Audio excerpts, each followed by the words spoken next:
हरे Krishna. Greetings. तो आज topic है करंट फीलिंग्स। यस, क्या चल रहा है आप दोनों के बीच? Let's try to find it out. ठीक है, हम कर रहे हैं कोशिश तेरे मेरे दरमियान। ठीक है, तो चलो हम करते हैं रीडिंग की शुरुआत। भाई, हमने तो यहाँ पे बेसिकली दो ऑब्जेक्ट्स लिए हैं। एक है ये डियर टैरो, दूसरा है ये ओरेकल। लगा तो हम एक और टैरो ही यहाँ पे लेने के बारे में सोच रहे हैं। ठीक है, लेकिन कुछ देर के लिए इसको रखते हैं साइड में और करते हैं रीडिंग की शुरुआत। चैनल को सब्सक्राइब जरूर कीजिए। मोस्ट इंपॉर्टेंटली जनरल रीडिंग है, सारी राशियों के लिए होने वाला है। ठीक है, यानी कि all science collective reading. So all science के लिए रेडी रहिए। Here we go. सबसे पहले हम देखते हैं थोड़ा सा ओरेकल की तरफ। ठीक है, देखते हैं ओरेकल से हम क्या कुछ जान पाते हैं एंड बाद में हम मूव करते हैं टैरो की तरफ। Self examination. ठीक है, ये आ गया है पहला कार्ड। दूसरा कार्ड क्या आ रहा है देखते हैं। ये है इनर पीस। ओके, एंड साथ में है यहाँ पे सेल्फ अचीवमेंट। ठीक है, एक और कार्ड चुनते हैं जो कि है फ्लेक्सिबिलिटी एंड फिनाले है यहाँ पे जो कि है ट्रांसफॉर्मेशन। ठीक है, सो 5 कार्ड हमें यहाँ पे दिख रहे हैं। क्या है इनका मतलब जान जाते हैं। देखो, सबसे पहले शुरुआत तो होती है सेल्फ एग्जामिनेशन से। हम कह सकते हैं कि भाई यहाँ पे जब बात चल रही है आप दोनों की बीच, तो look within to discover your deepest truths. देखो, ये बेसिकली आपके बारे में क्या सोचते हैं, आप इनके बारे में क्या सोचते हो, ये काफी हद तक मैटर करता है। अब देखो, जब कोई प्यार में पड़ता है, प्यार में दीवाना सा हो जाता है या फिर फीलिंग आती है मन में, तो कई बार हम अपने करीबी लोगों से ये चीज़ें साझा करते हैं। चाहे वो हमारे दोस्त हो और किसी किसी मामले में हमारे बहुत ही करीबी रिश्तेदार, और किसी किसी मामले में हमारे बहुत ही करीबी रिश्तेदार, लाइक बड़े भाई या फिर छोटी भाई बहन, लाइक वाइज। तो ऐसे में क्या होता है ना कि कई बार उनकी जो एनालिसिस है, कई बार वो जो राय देते हैं, वो भी काफ़ी मैटर करती है। यहाँ पे एक्चुअली इंपॉर्टेंट ये है कि आप जब दोनों एक दूसरे के बारे में खुद को सवाल पूछते हो कि मैं इस रिश्ते के लिए तैयार हूं या नहीं हूं, मैंने इस रिश्ते में क्या खोया है क्या पाया है, क्या सच में ये रिश्ता मेरे लिए बेहद जरूरी है भी या नहीं, तो ये सारे जवाब अगर वो खुद से पूछते हैं और अगर आप भी खुद को पूछोगे तो कुछ ना कुछ तो जवाब मिल ही जाएगा। जरूरी नहीं है जो उनके जवाब है वही आपके जवाब हो। ठीक है, बिकॉज आपको जो फ्रेंड से एडवाइस मिली होगी, जो गाइडेंस मिला होगा, वही उनको मिला होगा, ऐसा जरूरी नहीं है। आपके परिस्थिति और इनकी परिस्थिति में जमीन आसमान का भी फर्क हो सकता है। सेकेंड अगर हम कार्ड देखें तो ये है इनर पीस। मतलब क्या है? Discover peace through connecting with your higher self. भाई, जो हम कहते हैं इनर पीस, मतलब कई बार देखो यहाँ पे रोल आता है आपके पेरेंट्स का या फिर आपके रोल मॉडल का। मान लो अगर आप एथलीट हो या फिर अपने बिजनेस में या फिर अपने जॉब में पीक पॉइंट पे हो, ऐसे में अगर आप सडनली शादी का निर्णय लेते हो या फिर रिलेशनशिप में फोकस करते हो और हट जाते हो अपने पीक से, तो ये कहीं ना कहीं आपके लिए तकलीफ देह हो सकता है। अगर आपके हिसाब से मेरे लिए पैसा मैटर करता है या फिर मेरे लिए जो मेरी तरक्की है जो हुई है वो मैटर होती है। ठीक है, तो ये जानना भी काफी इंपॉर्टेंट है। अब इनर पीस हमें कैसे मिलेगा? देखो, यहाँ पे discover peace through connecting with your higher self. अगर आप अपने रोल मॉडल की तरफ देखते हो, क्या आपको लगता है कि आप जो कर रहे हो वो सही है? मान लो रोल मॉडल आपके लिए आपके फैमिली मेंबर हैं या फिर अपने पेरेंट्स से प्रभावित है या फिर किसी व्यक्ति से प्रभावित है, तो वो जो कर सकते हैं, अगर उनका गाइडेंस मिल रहा है तो आप क्या करोगे? थर्ड जो कार्ड है वो है self achievement. Every success springs from connecting with your higher self.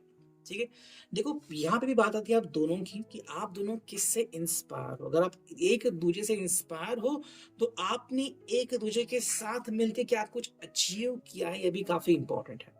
ठीक है, रिस्पेक्ट है यहाँ पे कि आप किस व्यक्ति को सबसे ज्यादा रिस्पेक्ट देते हो और ये भी किसके लिए रिस्पेक्ट देते हैं, दोनों के लिए काफी इंपॉर्टेंट है। बिकॉज देखो, आपने जो पाया है, हासिल किया है, वो उपलब्धियां बहुत ही महत्वपूर्ण साबित होती है। फोर्थ जो कार्ड है flexibility. Flexibility allows you to adapt to all facets of life. जिंदगी में बहुत चीजें होती रहती है। मान लो अचानक से किसी की तबीयत बिगड़ गई, अचानक से कोई इशू आ गया, आपको मैनेज करना पड़ा सभी चीज़ों को, चाहे वो घर हो, चाहे आपका ऑफ़िस हो, पैसे कहीं पे कम पड़ रहे हैं, कहीं पे पैसे निवेश ठीक से नहीं हो रहे हैं। ऐसे में हर तरफ फ्लेक्सिबिलिटी दिखाना, है ना? आपका जो कलीग आपको पसंद नहीं है, बट फिर भी उससे काम निकलवा देना, ये चीज़ें बहुत मायने रखती हैं और हर कोई ये कर नहीं सकता। वही चीज़ हम यहाँ पे देख सकते हैं। नेक्स्ट जो कार्ड है यहाँ पे वही ट्रांसफॉर्मेशन। एट द एंड अगर हम इस रीडिंग में देखें तो यहाँ पे ट्रांसफॉर्मेशन में मतलब कि यहाँ पे बदलाव ज़रूर हुए हैं। ठीक है? तो अगर हम बात करते हैं आप दोनों के बीच, अगर आप दोनों कह रहे हो कि भई ये रिश्ता तो भई इन्होंने ही तोड़ दिया या फिर रिश्ते में इन्होंने ही दूरियाँ ला दी, तो अगर हम ये सभी चीज़ें देख रहे हैं फ्रॉम सेल्फ एग्ज़ामिनेशन, तो एक पॉइंट आता है जिसे हम कहते हैं ट्रांसफॉर्मेशन, बदलाव तो हुए हैं। तो चाहे आप इस बात को एग्री करो, डिसएग्री करो, लेकिन बदलाव तो हुए हैं। तो हाँ, ये रिश्ता आप दोनों के लिए काफ़ी मैटर करता है। ठीक है? अब हम ध्यान देते हैं टैरो की तरफ, देखते हैं हमें टैरो में क्या रीडिंग मिलती है। करते हैं कार्ड्स की शफलिंग, बिकॉज़ हमने यहाँ पे काफ़ी हद तक रीडिंग में देखा। देखो पहला कार्ड आ गया है टू ऑफ वॉन्ड्स, एरीज़, लियो, सैज की एनर्जी। सेकंड कार्ड आ चुका है जो कि है सेवन ऑफ वॉन्ड्स। चलो और हम कार्ड्स निकालते हैं जो कि है द एम्परर, फिर आ गया है यहाँ पे द हर्मिट एंड एक फिनाले कार्ड चुनते हैं जो कि है द हाई प्रीस्टेस। ठीक है, सो ये पांचों कार्ड आपको यहाँ पे दिख रहे हैं। So let's connect. देखो पहला एक कार्ड हमें मिला है जो कि है two of wands. Do you spend more time in thinking of future than actually living in the present? क्या ये आप दोनों की ज़िंदगी में हो रहा है कि आप भविष्य के बारे में ज़्यादा चिंतित हो? भविष्य में क्या होगा? आप दोनों करीब आने के चांसेस कितने हैं? या फिर जब आप दोनों करीब आएँगे, आप दोनों म्यूचुअली एग्री हो गए कि भई चलो हम कमिटमेंट देते हैं कि भई इतने साल बाद, इतने महीनों बाद हमारी शादी होगी, या फिर हम इस तरह से सब फ्यूचर प्लान कर रहे हैं। तो क्या आप अभी ज़िंदगी जी रहे हो या फिर फ्यूचर के बारे में तय कर रहे हो? काफ़ी लोग ऐसे होते हैं जो सिर्फ़ प्रेज़ेंट में जीते हैं, लेकिन वो जीना भी क्या जीना होता है जहाँ पे आपकी प्लानिंग आती ही नहीं। काफ़ी लोग आपने देखा होगा कि जो कहते हैं कि भई मैं इस व्यक्ति के साथ हूँ, फिर हमारा रिश्ता टूट गया, फिर अब मैं किसी के साथ हूँ। तो ये जो चीज़ें होती है ना, यहाँ पे वो व्यक्ति फ्लेक्सिबल बनने की कोशिश तो करता है, बट उसका मन स्थिर नहीं होता, अस्थिर होता है ना? यहाँ पे बात आती है कि सच में अगर आप दोनों एक-दूसरे के प्रति वफ़ादार हो, प्रभावित हो एक-दूसरे से, तो क्या आप प्रेज़ेंट में जीना सीख रहे हो? प्रेज़ेंट में जीना मतलब कह सकते हैं कि भई जो भी आपके हाथ में संसाधन है, उनका सही इस्तेमाल करना और फ्यूचर प्लानिंग भी करना, बट इतनी नहीं कि आप प्रेज़ेंट को ही भूल जाओ। सो अभी जो आप हो, जो आपको मिल रहा है, उसमें समाधान मानना, ये चीज़ यहाँ पे आती है, जो आप खुद तय कर सकते हो कि भई आप दोनों के रिश्ते में चीज़ें कितनी चल रही है, ठीक है? अगर नहीं चल रही, तो कहीं न कहीं छोटी-मोटी तकरार तो हो ही रही है। सेकंड बात यहाँ पे seven of wands, are you preparing for a fight और एनी टफ बैटल? जो हमने कहा था अभी इस ओरेकल के संबंध में कि अगर कहीं न कहीं ये पर्सन ये हिम्मत जुटा नहीं रहा है कि भई क्या करूँ मैं? अगर मैं अपनी जॉब के या फिर करियर के पीक पे हूँ, तो मुझे क्या डिसीज़न लेना होगा? अगर मुझे जो सलाह मिल रही है from parents, from friends, from siblings, brother, sister, तो मैं क्या करूँ? तो यहाँ पे सेवन ऑफ वॉन्ड्स आता है कि या तो आप फाइट के लिए प्रिपेयर कर रहे हो या फिर टफ बैटल के लिए। मतलब कि भई ये आपके लिए भी अप्रूव हो सकता है, फिर एप्लीकेबल कि कहीं न कहीं आपका मन भी शायद सही डिसीज़न नहीं ले पा रहा है, बिकॉज़ आप किसी के ऊपर विश्वास करते हो। लाइक आपके पेरेंट्स या फिर आपका बहुत अच्छा दोस्त जो कहता है कि भई तू अभी ये मत कर, तेरे लिए सही नहीं होगा। लेकिन साथ में दिल की बातें भी तो आती हैं। दिल अगर नाराज़ हो गया तो दिल को मनाएगा कौन? और वो मनाना बहुत मुश्किल होता है। दिल कोई ऐसा खेल नहीं है कि अभी खेल दिया, छोड़ दिया, फिर वापस से खेल दिया। दिल अगर एक बार हर्ट हो गया तो बहुत तकलीफ़ होती है। तो वो चीज़ यहाँ पे मैटर करती है। थर्ड जो है the emperor, you are wise, you have experience of life, have take your time and don't be afraid to take action.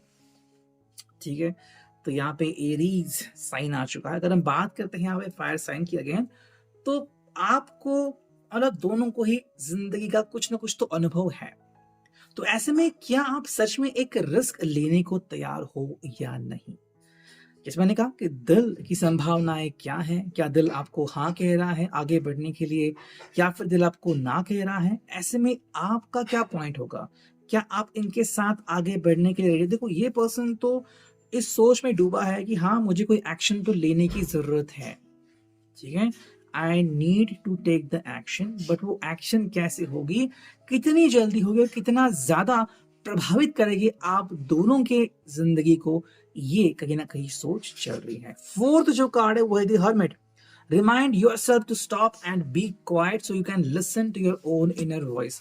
Hermit यानी कि वर्गो का कार्ड है, टॉरस सॉरी वर्गो यानी कि भाई अर्थ साइन। अगर हम बात करते हैं यहाँ पे तो बातें आती है कि एग्जैक्टली क्या आप अपने दिल की ही बात सुन रहे हो या फिर एक भ्रम पैदा कर रहे हो। भ्रम पैदा करना मतलब मान लो ऐसे काफी सारे कपल है जो कहते हैं कि भाई हाँ मुझे लगा था कि वो मुझसे प्यार करते हैं, अब वो मुझे रिप्लाई नहीं कर रहे हैं, तो अगर प्यार था तो ये तो नहीं करते, मतलब जो आपने सोचा था वो क्या था। तो यहाँ पे आपने जो आवाज सुनी वो दिल की तो नहीं थी, है ना, या फिर दिल आपको कुछ और कह रहा था और आप कुछ और ही समझ बैठे। तो यहाँ पे बात आती है द हर्मिट की, सही चुनाव करना, सही चॉइस करना, जो कि यहाँ पे काफी इंपॉर्टेंट है।